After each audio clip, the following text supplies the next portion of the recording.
బందర్ ముంత మసాలా ఎట్లా తయారు చేసుకుందామో ఇంట్లో చూడండి. అంతే టేస్ట్ ఉంటుంది, అంతే ఎంజాయ్ చేయొచ్చు.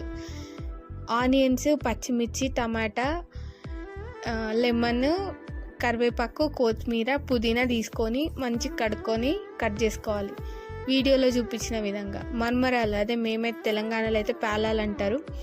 తర్వాత ఇవి ఏంటి, మురుకులు, అటుకులు తీసుకోవాలి. పండగ కాబట్టి మా దగ్గర అన్నీ ఉన్నాయి, అన్నిటితో చేసుకుంటున్నాం. అటుకులు వేసుకొని పేలాలు మంచిగా కలుపుకోవాలి.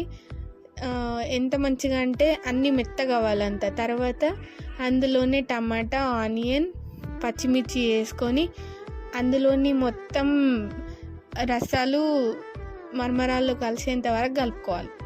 తర్వాత కారం, ఉప్పు వేసుకోవాలి కొంచెం కొంచెం. మెత్తగా మంచిగా కలుపుకున్న తర్వాత అందులో మా దగ్గర మిక్చర్ ఉంది, అదే కార బూంది, అది కూడా వేసి కలుపుకున్నాం. తర్వాత నిమ్మకాయ పిండుకోవాలి. నిమ్మకాయ ఎంత అంటే మీ టేస్ట్ తగ్గినంత.